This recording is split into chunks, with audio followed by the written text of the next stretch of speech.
At the end of each laboratory experiment, it's really important to handle all the washing of glassware and the waste generated responsibly. First, you need to decide if the waste you've generated is hazardous or non-hazardous. If it's hazardous, or an appropriate jar is at the communal waste station, you need to bring all of your the materials to the waste station set up in the hood here. So I have some examples of some waste and how you would handle it.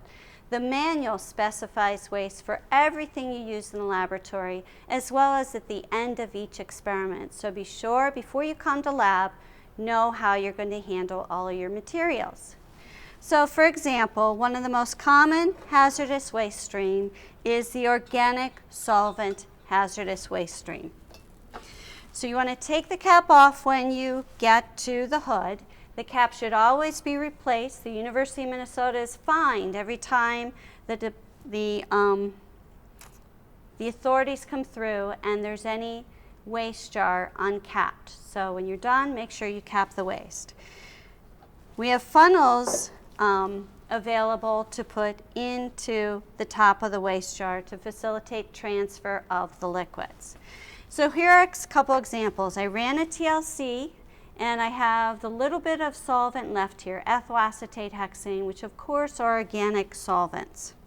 I can take the filter paper out and dry it off a little bit in the hood and pour the solvent into the organic hazardous waste.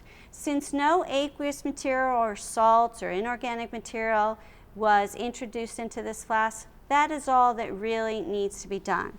You could give a little quick rinse with acetone, like I'm doing here, swirling it around and transfer. And now this is clean enough to return to your drawer.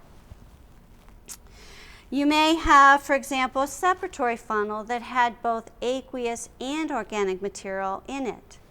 So to handle this, you would do a quick rinse with a small amount of acetone. Our goal here is to not generate a lot of acetone waste because we're trying to be green in the laboratory and minimize all the waste. So a quick rinse of the separatory funnel and the stem of the separatory funnel with acetone is all that's needed. Now we've removed the organic material. And then you would take this back to the sink and wash with soapy water to get rid of any inorganic salts like sodium bicarb or sodium chloride that are left. One final example for the organic solvent waste is a lot of solvents. Perhaps this was collected from a column chromatography, and this can be poured directly into the container. Again, minimal rinse with acetone to transfer any residual solvent. A final example might be a piece of filter paper that has a little obvious organic material on it. You could rinse this quickly, and then you would want to let it dry before putting it in the normal non-hazardous waste stream shown here or in the green trash can by your desk. All right, so let's go to, so I'm done with this. So again, cap any waste jar that you're finished using if no one is behind you in line to use it. The non-hazardous solid waste is used for materials like silica gel. And the silica gel should be dry, all solvent removed, all right, and transferred.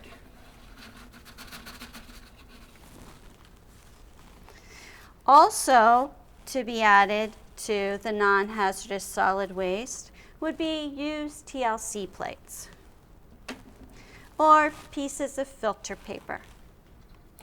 Notice that absolutely no acetone is used to transfer anything to a solid waste jar. So we should not see any liquid in our non-hazardous solid waste. I'm going to let this dry further before I add it. All right. Moving on, what we have is halogenated organic solvent waste. If I had some waste where we used a chlorinated, fluorinated, or brominated compound, for example, in separatory funnel extraction, if this had had a halogenated compound in it, we would have rinsed that material into our halogenated waste.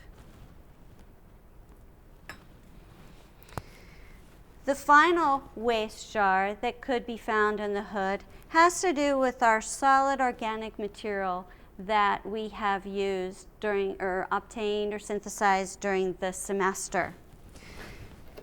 These jars are usually kept by the TAs, but again, it's a solid waste jar, meaning no liquid or acetone should be used. You can simply take your product and dump it into this jar and replace the lid. Now I'm left with a vial with a little bit of residual organic material, and this can be added as long as there's no halogen on the material.